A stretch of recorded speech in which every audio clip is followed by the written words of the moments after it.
waan rabbi sitti murteesse malee namni homaa si godhuu hin danda'u. Mootii tokkotu ture warra nu dura darbe kana keessa gabroota hedduuf jalaa qaba. Keessummoota hedduutu biyya garagaraa itti dhufe. Osoo keessummaa wajji taa'uu yeroo laaqanaa geette. Gabroota isaa keessaa namni muraasni gariin maraqa nyaataa qabatee gariin nyaata namaa kenna. Tokko osoo maraqa harkatti qabatee jala deemu xiqqoo gufatee mootitti maraqa cobse. Mootichi aaree gubatee namni marti gara mootii ilaalaa jira. Murtii tokko dabarse. Uqtuluu nama kana ajjeesaa jedhe. Gabrichi kun akka malee rifatee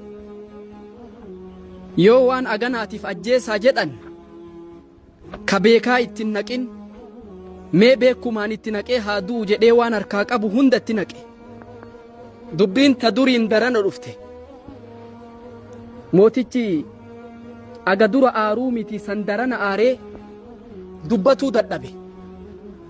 Waan godhu dhabnaan ummanni mootitti deemee huccuu isaarraa dhiqaa uffata biraatti godhanii isarraa tottolchanii huccuu biraatti godhanii yoo inni as deebi'u mootichi waan gabricha kana ajjeesan se'a. Gabrichi dhaabbateetu malaala. Gabrichi asuma dhaabbata. Edaan duune maa akkana na goota jedhee amma gaafate aariin irraa galte.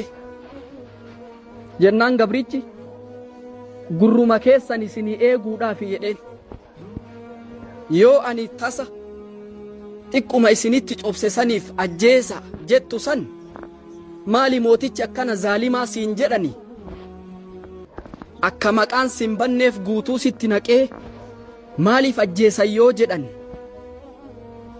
isatu waa balleesse haa jedhanii fi maqaa keessan isinii eeguuf jedheen. Qulta qawlan jamiilaa لكنك فعلت فعلا قبيحا jedheen. Jecha gaarii dubbatte immoo gocha badaa dalayde. Namni gocha akkasii dalage hin jiraatu. Namni jecha akkasii dubbate hin ajjeefamu. Gocha ati narratti raawwatte caala waan ati naa yaaddettu irra guddaadha. Ati bilisa jedhee gadi dhiise. Waan rabbi sitti murteesse malee namni homaa si godhuu hin danda'u. Yoo humna qabaattes rabbiin irra humna qabatu jira jedhi yaadi. Yoo mokkorri tokko sitti bu'e hin rifatin.